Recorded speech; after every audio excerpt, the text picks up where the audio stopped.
Hello all YouTubers. This is going to be episode number 2 of my 135 gallon saltwater tank rebuild. This is in my garage. This is where I've got my sump located at. I'm not sure how well you can see it. There's sun behind that window. It probably makes it a little harder. I'll go over some of the equipment I've got out here and kind of go from there. A couple of months ago, about 6 months ago, last summer, I decided to move my sump from below my aquarium down into the garage, which was quite an undertaking. I decided just to buy a heavy-duty storage shelf and use it just to put the sump on and all that stuff. So I just bought that at Home Depot, and instead of using the looser metal grates that came along with it, I put 3/4 inch plywood for the floor of the shelving that has the sump on it, so that it would support the weight better.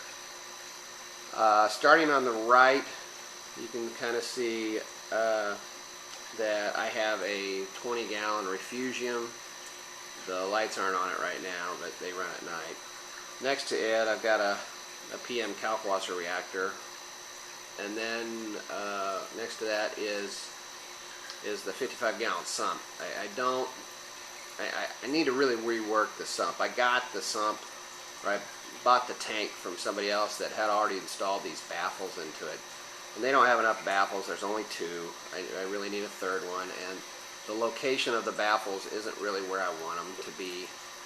But instead of taking the time and tearing them out and redoing them and doing them properly, I just went with what I got. And that's kind of been the way I've done the whole thing, and I've just kind of, like I said, half-assed it. So when I shut down the tank upstairs and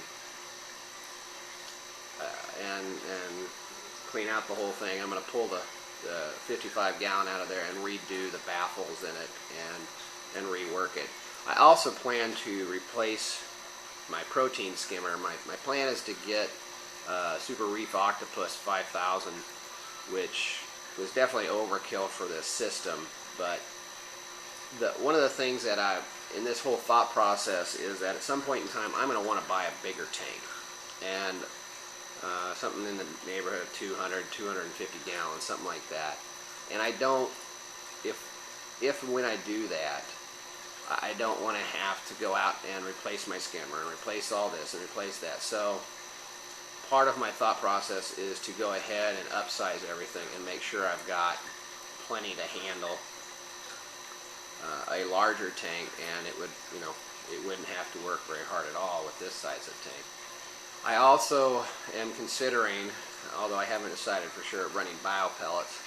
And everything I've read about biopellets say that if you run biopellets, you need to have a really good skimmer, because the skimmer is what really pulls all the stuff out of there that the biopellets bacteria creates. So that's my plan. The AquaSea EV180 that I've got in there right now I think it's just about maxed out. It does pull a bunch of junk out, and it works pretty well.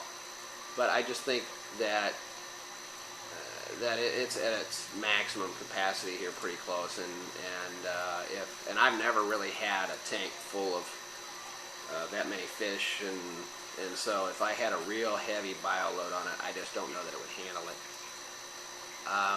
Below the tank, you can probably see the top of, I have an Arctica 1/3 horsepower chiller that I plan to relocate it up on the top shelf. I want to move some of the stuff that's down lower and put it up higher, and so I can free up that bottom shelf to put storage things in, things that I get in and out of a lot more.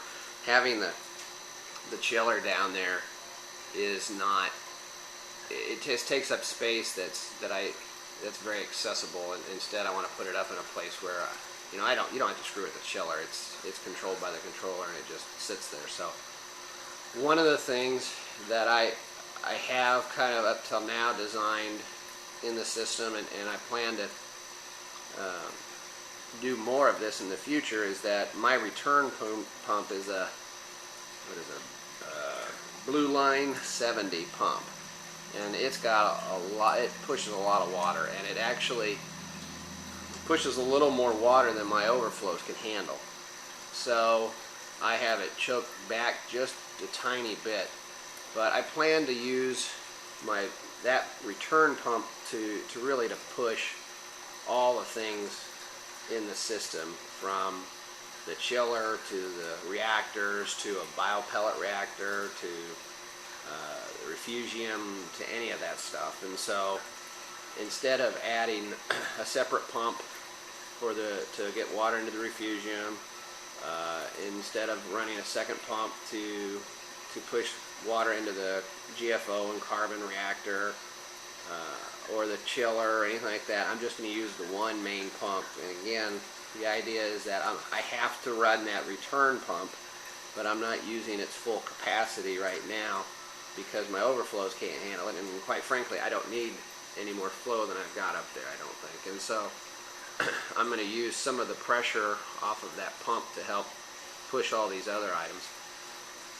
When I moved the sump to the garage, I installed a laundry tub or laundry sink to use for all of my water changes and stuff like that, and that's been really handy. But pick it up here and go over here. I bought a new tub. This is going to be my new saltwater tub.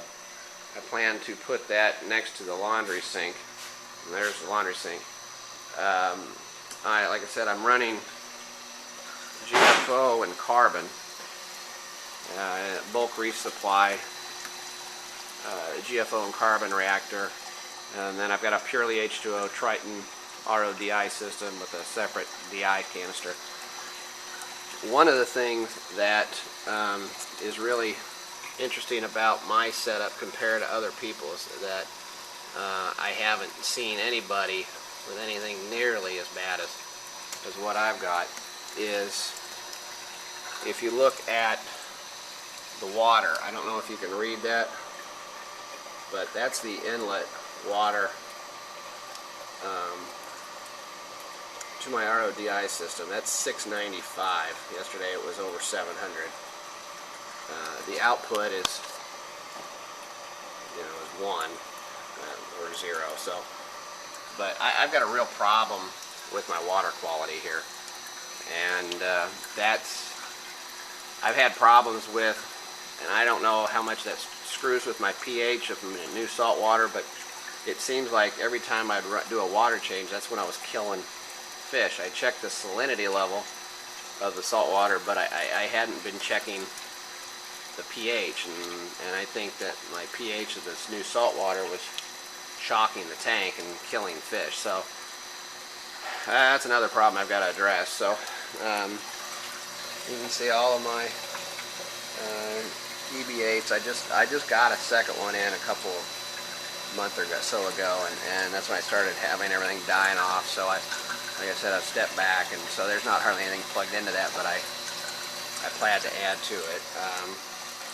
There's the EB180, which is absolutely full of crap. I need to clean it out, but my plan is to pull my stuff out of here in the next day or so and then totally drain the tank. There's my water return. I'm running a filter sock on it, but that's kind of the setup. Like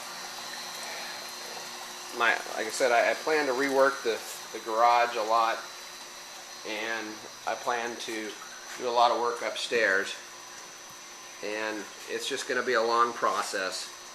And thought I'd make this video diary to see if anybody else would have suggestions for me, or if what I'm doing helps give other people ideas, or if what I'm doing helps other people answer questions they have. Like I said, I found the videos and stuff on YouTube to be very, very helpful, so I thought I would do this to see if I could help somebody else. So.